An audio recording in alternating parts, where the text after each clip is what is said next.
Assalamualaikum warahmatullahi wabarakatuh. Perkenalkan, nama saya Bahmat. Saya dari Akademi Komunikasi Raja Pinatama, Yogyakarta. Moto hidup saya, Kawula Mung Sadermo, Mobah Musik Kersaning yang Suksmo. Yang artinya, lakukan apa yang kita bisa, setelahnya kita serahkan kepada Tuhan yang Maha Esa. Sebenarnya pola pikir itu apa sih? Jadi pola pikir itu adalah cara kita menilai atau memberikan uh, kesimpulan terhadap sesuatu dari sudut pandang tertentu. Bagaimana cara kita untuk merubah pola pikir? Satu, pelajari hal baru setiap hari.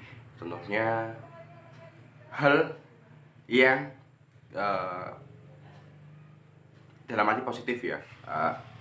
Terus memiliki hal-hal baru, yaitu sama seperti pelajari hal baru setiap hari. Terus berteman dengan orang-orang baik yang memiliki pola pikir maju. Berteman dengan pebisnis yang hebat, kita akan menjadi bisnis yang hebat. Berteman dengan orang yang sukses, kita akan menjadi orang sukses, insya Allah. Kalau kita bisa menghadapi itu semua, Intan. Ubah definisi sukses Anda dan ubah persepsi Anda tentang kegagalan. Jangan malas. Jadi untuk biasanya ada orang yang berpikiran bahwa nanti takut gagal. Jangan seperti itu berpikirannya. Jadi kita harus berpikiran realistis. Banyak kok pengusaha atau bisnis atau apapun yang gagal, tapi mereka selalu mencoba untuk memulai lagi. Itu akhirnya berhasil dengan keteguhan dan kesabaran. Ya. Selanjutnya adalah perubahan. Perubahan pasti terjadi dalam hidup kita. Maka dari itu kita harus siap untuk perubahan itu dan menyikapi dengan bijak.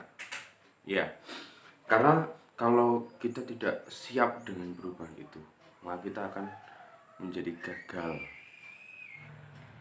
Dalam buku Why Moved Magis, ya itulah, saya kurang bahasa Inggrisnya saya kurang. Berkisah tentang dua ekor tikus, Kari dan Snake, dan dua orang manusia, yaitu How dan Hem, yang mereka hidup dalam sebuah labirin. Di salah satu sudut labirin tersimpan begitu banyak keju, sepertinya tidak akan pernah habis. Dan mereka berempat setiap hari selalu menuju ke sudut itu. Dari hari ke hari mereka menikmati semua keju yang ada di sana. Bahkan sampai How dan Hem mendekatkan rumah mereka ke sudut itu.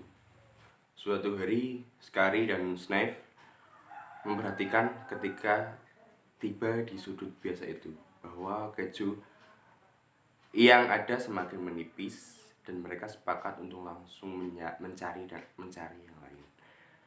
Di sisi lain, How dan Hem tidak menyadarinya sampai keju sudut itu benar-benar habis. Ketika ini terjadi, How dan Hem sedih sekali. Meratapi keadaan mereka yang sekarang tanpa keju sama sekali. Mereka pulang dengan harapan saat besok kembali mereka akan menemukan keju mereka kembali. Akan tetapi saat mereka kembali esok harinya, keju mereka tetap tidak ada di sudut itu. Hari berganti, How artinya menyadari sesuatu. Akhirnya dia memutuskan untuk masuk lebih dalam lagi ke dalam labirin itu. Dia mengajak Hem, tapi Hem tidak mau. Dan dia masih ingin di sana menunggu kejunya kembali. Saat masuk lebih dalam lagi, How akhirnya menemukan sebuah sudut keju baru, yang mana sudah dikunjungi oleh Skari dan Snape. Akhirnya How menemukan kejunya kembali. 7 kebiasaan yang sangat efektif.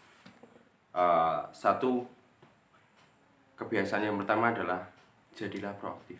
Membahas tentang mengubah pribadi jadi dari reaktif menjadi proaktif. Mampu memilih dan menetapkan reaksi yang diinginkan terhadap stimulus, memiliki kontrol kehidupan. Dimulai dari bahasa yang digunakan sehari-hari. Salah satu contohnya reaktif adalah ia membuat saya begitu marah.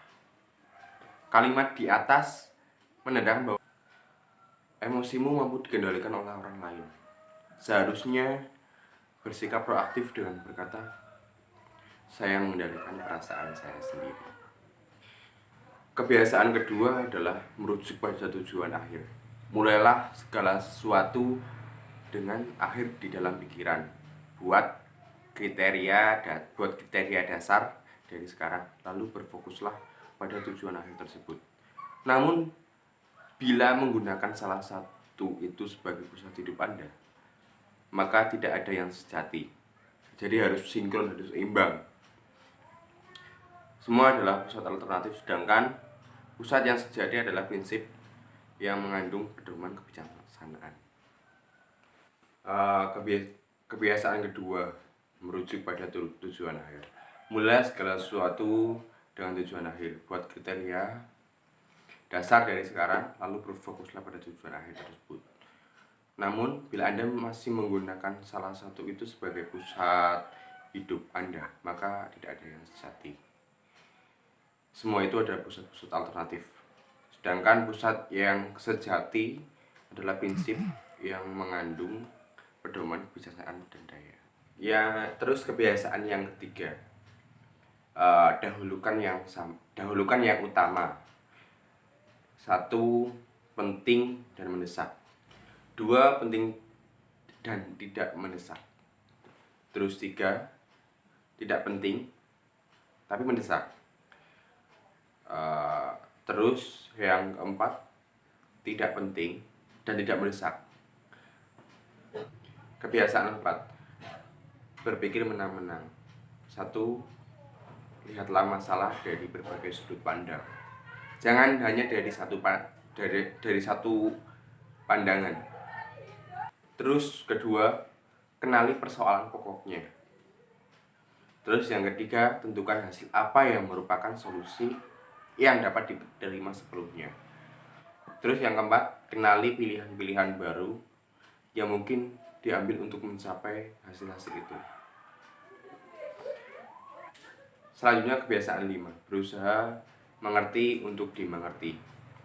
Kita biasanya berusaha lebih dahulu untuk mengerti, lalu dimengerti. Kebanyakan orang tidak mendengar apa yang dimaksud untuk mengerti.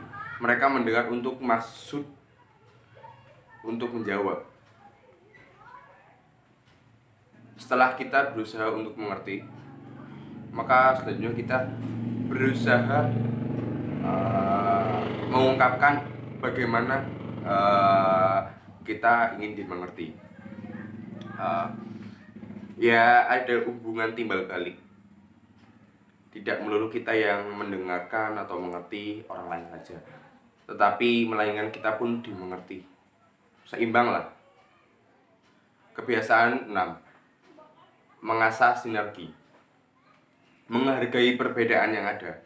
Anda dapat menjadi sinergistik dalam diri Anda. Bahkan di tengah lingkungan, tidak usah memasukkan hinaan ke dalam hati.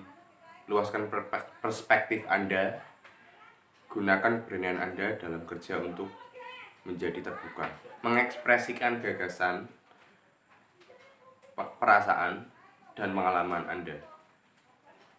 Cara yang akan mendorong orang lain untuk menjadi terbuka. Kebiasaan ke-7, mengasah gergaji. Hal mana merupakan perumpamaan dari diri Anda. Ketika Anda sudah terlalu lelah, maka lakukanlah perubahan 4 hal, yaitu fisik, mental, spiritual, dan sosial atau emosional. Fisik meliputi olahraga dan lain-lain. Mental membaca perencanaan dan lain-lain, spiritual, meditasi. Terus sosial atau emosional, meliputi pelayanan, empati, sinergi dan lain-lain. Jadi itu dari pola pikir, perubahan dan kebiasaan. Jadi kita harus terbuka pola pikirnya untuk menerima hal-hal baru yang ada sekarang dan untuk kemajuan besok.